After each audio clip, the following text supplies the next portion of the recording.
Bonjour à tous. Bonjour.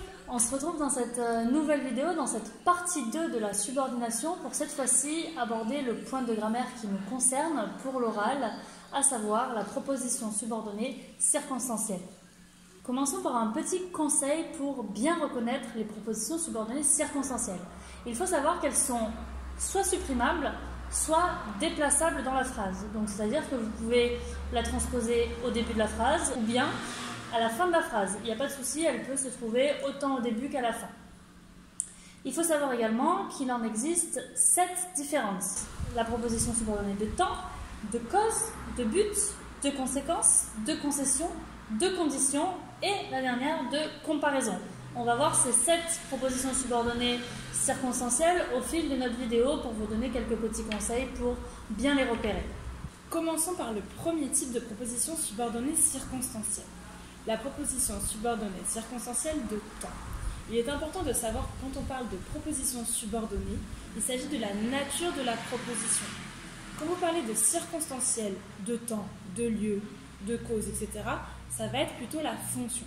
Ici, la proposition subordonnée circonstancielle de temps va donner des informations sur l'époque, le temps d'une action liée à la proposition principale. Elle est introduite par différents mots subordonnants, quand, lorsque, dès que, pendant que. Vous trouverez à la fin de la vidéo une liste de tous les mots qui permettent d'introduire toutes les propositions circonstancielles dont on va vous parler tout au long de la vidéo. Un exemple tout simple. Pendant que vous serez au cinéma, nous dormirons. Nous dormirons est la proposition principale. Pendant que vous serez au cinéma est la proposition subordonnée. Et on peut reconnaître que c'est une proposition subordonnée circonstancielle de temps grâce au mot subordonnant pendant que, qui donne une information sur le temps, le moment où se passe l'action. Et parce que aussi on peut déplacer la proposition subordonnée circonstancielle. Nous dormirons pendant que vous serez au cinéma. Pendant que vous serez au cinéma, nous dormirons. La phrase veut dire la même chose que ce soit au début de la phrase ou à la fin de la phrase. Passons maintenant à la proposition subordonnée circonstancielle de cause. Celle-ci, comme son nom l'indique, apporte une information sur la cause ou sur la raison d'une action, et cette action elle est exprimée dans la proposition principale. Par exemple, ils ont gagné parce qu'ils étaient bons. Parce qu'ils étaient bons, et la proposition circonstancielle de cause, elle peut être déplaçable et mise en début de phrase. On a différents mots introductifs comme parce que, étant donné que, du fait que, etc., etc. Passons maintenant au troisième type de proposition subordonnée circonstancielle. Les propositions subordonnées circonstancielles de conséquences.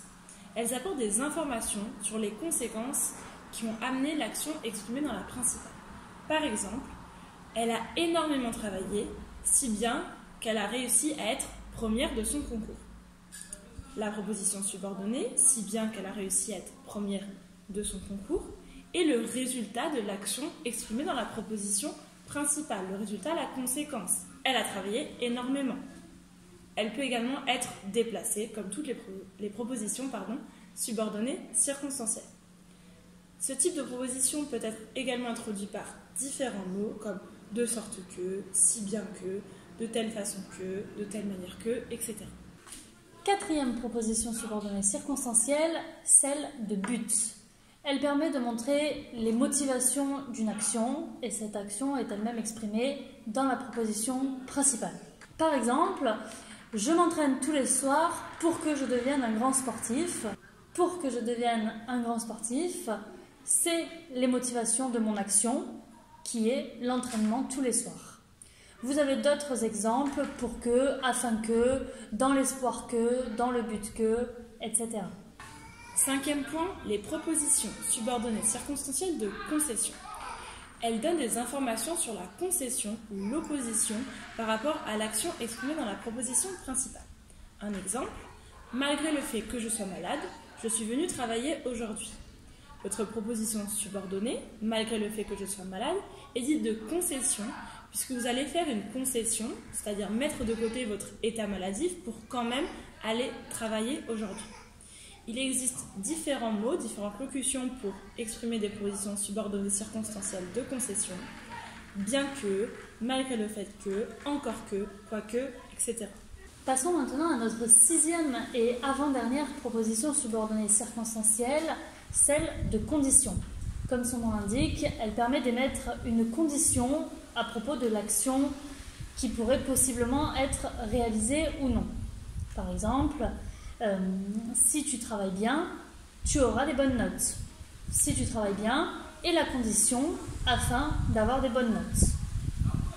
Il y a différentes conjonctions de subordination qui permettent d'introduire ces propositions subordonnées circonstancielles, comme à condition que, si, à moins que, ou encore en supposant que.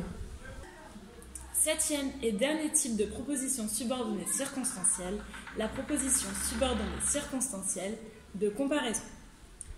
Elle permet de comparer deux actions, donc une action exprimée dans la proposition principale et une action exprimée dans la proposition subordonnée. Par exemple, ils sourient comme s'ils avaient gagné. Le comme nous permet de comparer la première action, ils sourient, avec la deuxième, ils avaient gagné. Il existe différentes conjonctions de subordination pour exprimer une proposition subordonnée circonstancielle de comparaison, plus que, moins que, aussi que, de même que, etc. Voilà pour ce qui est de cette petite leçon sur les différentes propositions subordonnées circonstancielles. Ce qu'il faut que vous sachiez, c'est que si vous tombez sur ce point de grammaire le jour de l'oral du bac, il faudra que vous soyez capable de relever les propositions subordonnées circonstancielles, de dire leur nature, la fonction également, donc si elle est de temps, de cause, de concession, etc. Et de relever également la conjonction de subordination. Voilà, c'est pas plus compliqué que cela, juste relever l'essentiel de la structure d'une proposition subordonnée circonstancielle. À la fin de notre vidéo, vous aurez donc le tableau avec tous les mots subordonnants et les conjonctions de subordination comme annoncé en début de vidéo qui vous permettront donc de reconnaître les différentes propositions subordonnées circonstancielles. Donc nous arrivons à la fin de notre vidéo, c'était Tic et Tac vous explique et à bientôt. À bientôt.